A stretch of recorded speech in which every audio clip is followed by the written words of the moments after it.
Welcome to Wednesday's edition of the Cosmo and Kat Show Fun Size Podcast. A daily dose of awesome audio in 20 minutes or less to make your day a little better. Here's your question this morning. Over 50% of Americans are unable to do this.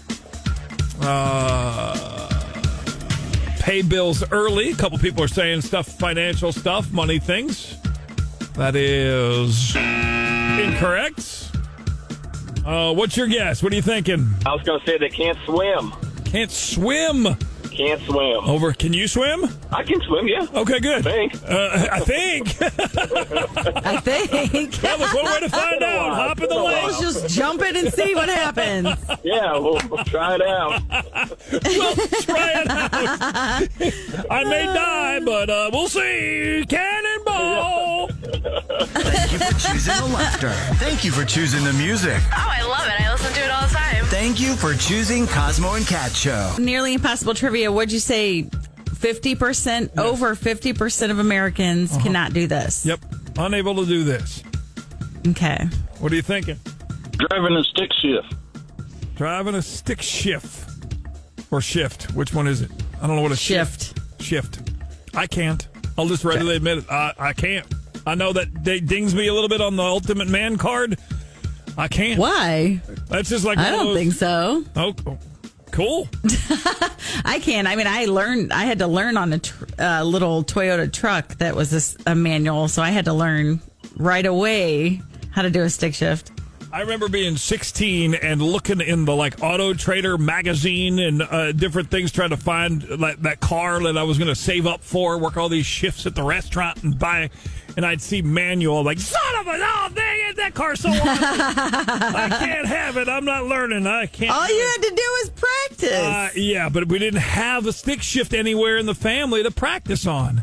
Oh, yeah. And you know my dad, he was a saint. Do you think he had enough patience to survive me learning to do a stick shift while also trying to have the patience to teach me algebra? I don't think anybody would have. Right. That's the problem.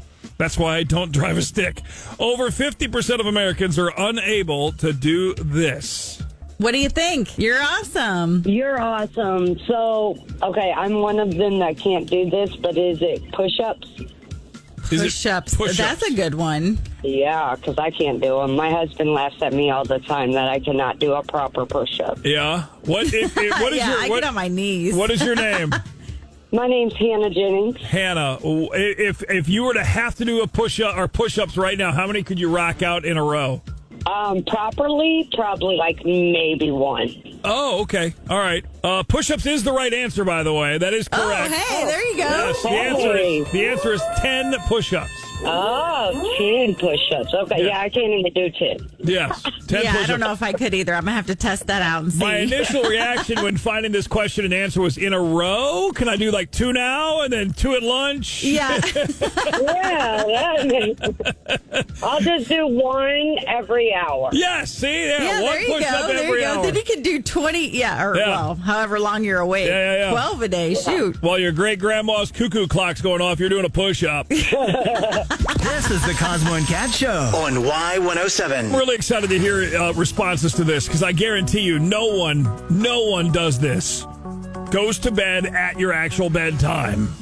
Nobody. No. There's no way. Well, and it differs every single night, I'm sure, depending on what you're doing. True, but you have a target, whether it's 9:05, 10:30, 8, whatever your target is, that's what you shoot for. How close to your ideal bedtime is your actual bedtime?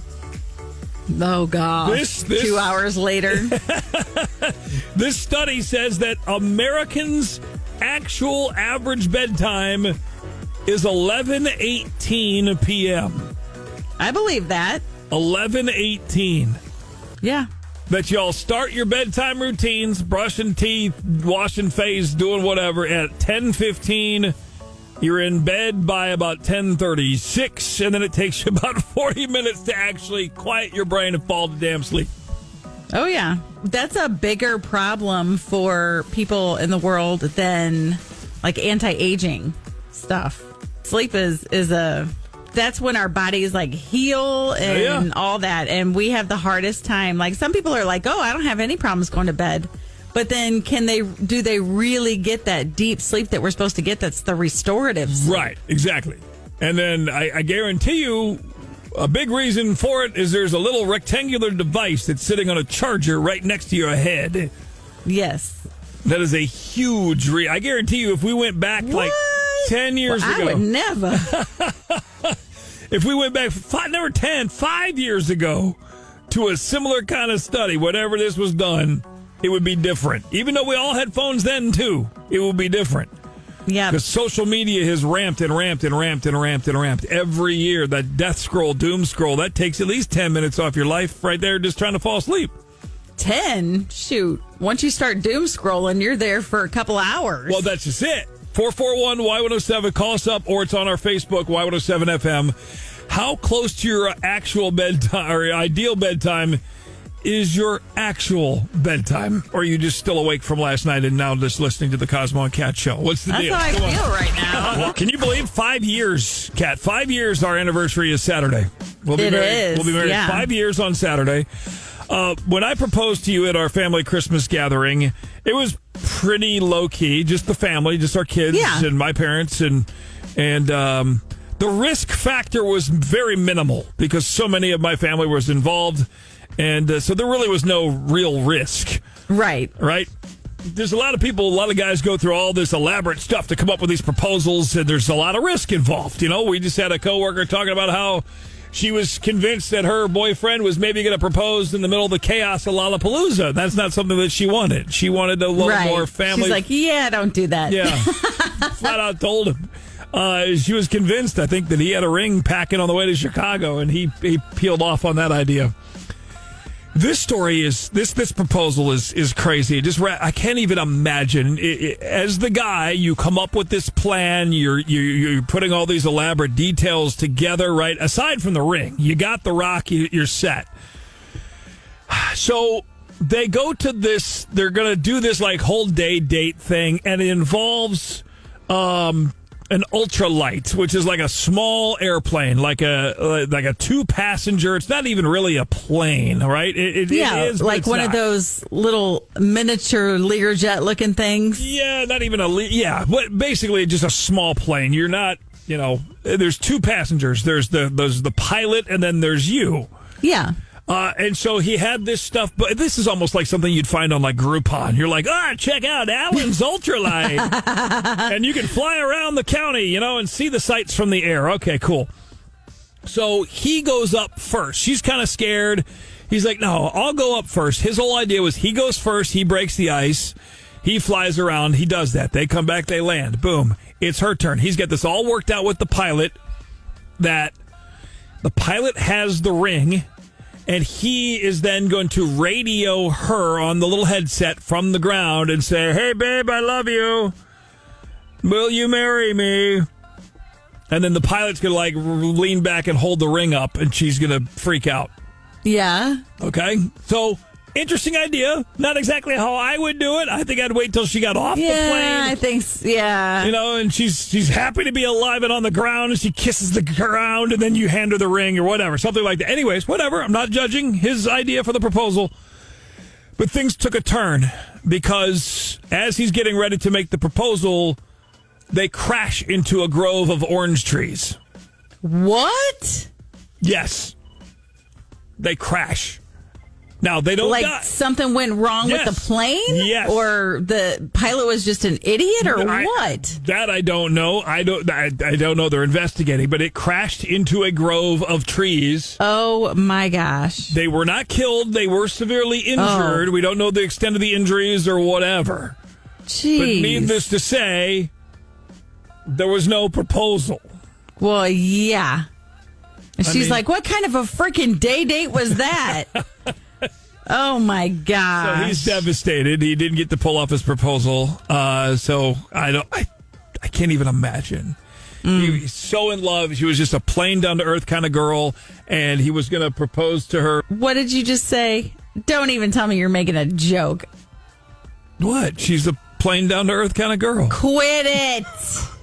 You're so rude. So rude. Get out of here. Heads up. Here's what's going down in minutes on the Cosmo and Kat Show. What is wrong with you today? You're like making fun of a proposal gone bad with a plane crash and... She didn't die. They didn't die. True, but still, get out of here. All right, let me apologize in advance. I promise I am not making fun of anyone's dead relatives. I share them with you. It is a big deal. And like my grandmother and my grandfather, and they're dead now.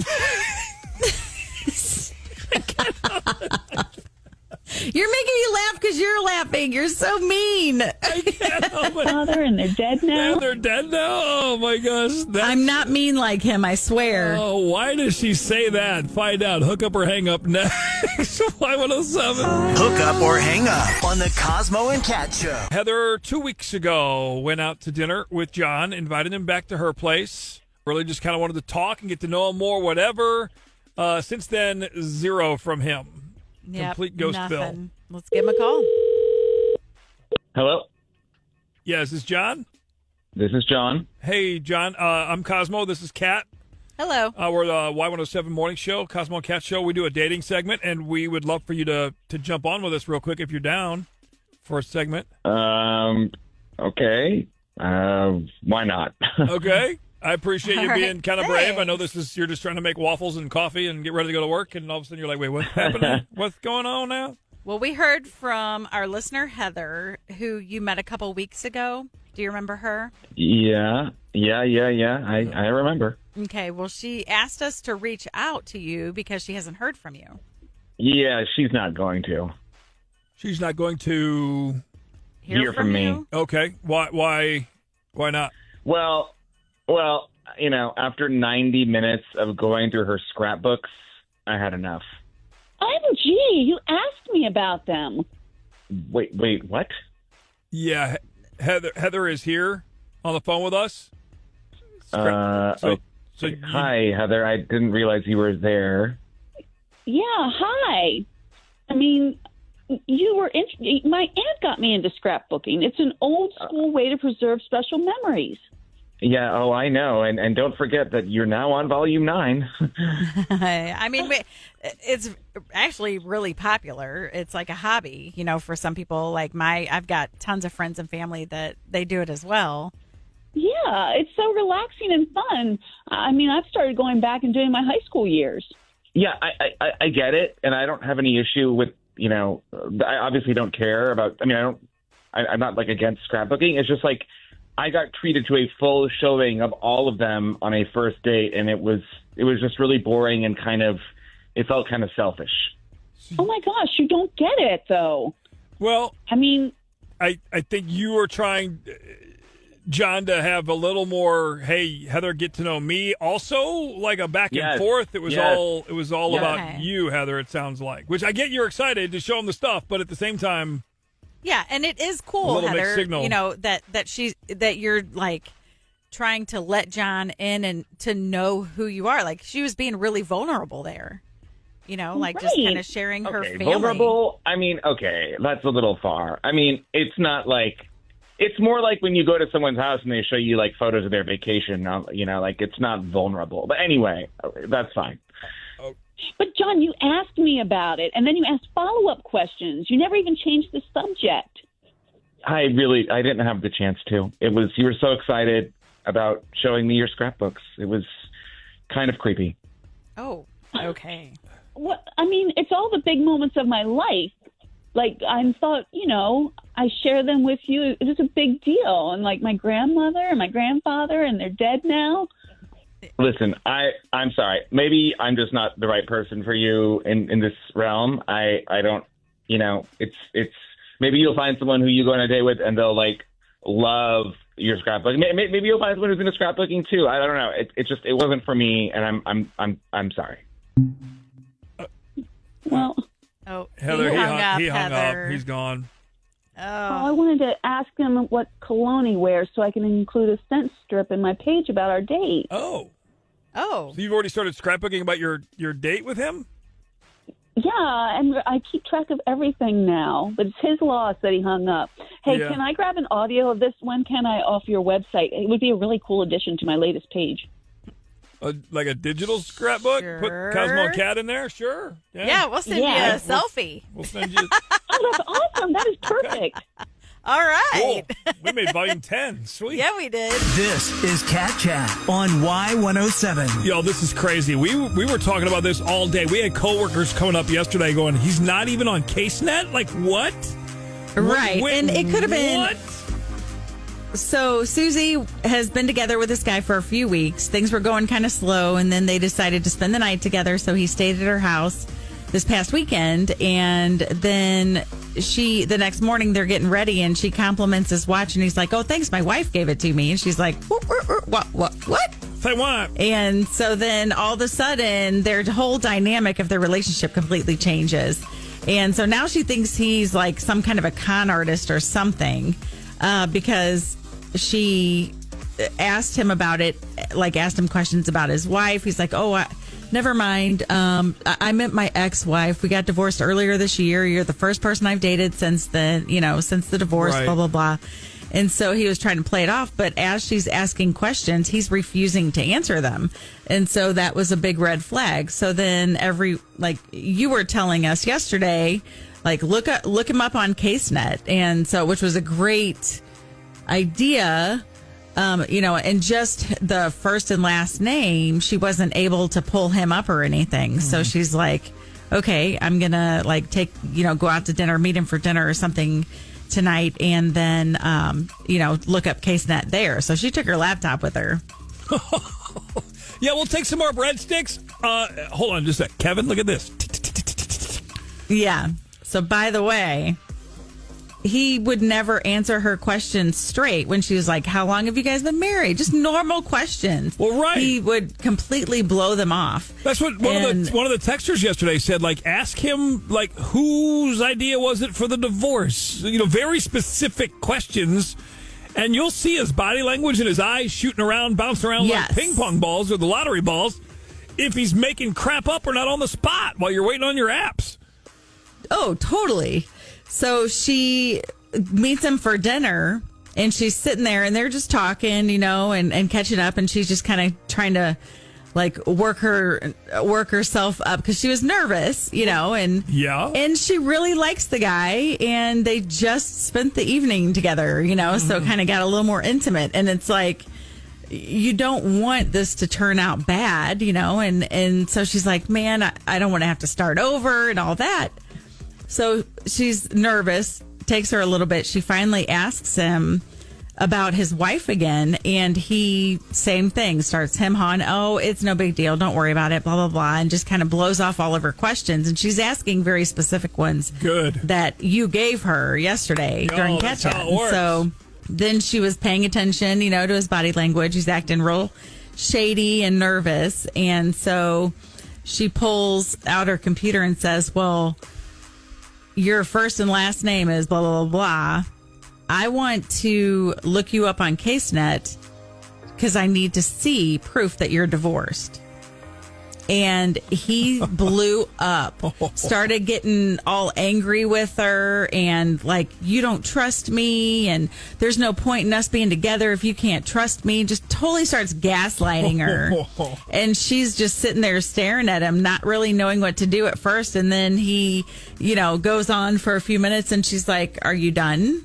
And he's like, "Yeah." And she goes, "Okay, if you refuse to just look up yourself on CaseNet with me right now, then that's it. We're done because you're shady AF, man." And so What did he do? got up and left. He got up and left? Yeah. Just left? He's like, "All right, it's over," and left. So she totally, you just saved her butt Wow. from whatever this dude was up to. Wow. And I just have a weird feeling ever since she was telling me the story in the first place. I just have a weird feeling it's like some kind of con artist type thing. So it could have been unsafe. It could have been anything. But yeah, he gone. Good. He got in his wife's car and left, probably is what happened, right? Is that Thanks for listening to the fun-sized Cosmo and Kat Show podcast. Be sure to like, follow, and share. And thanks in advance for the 5-star rating and review.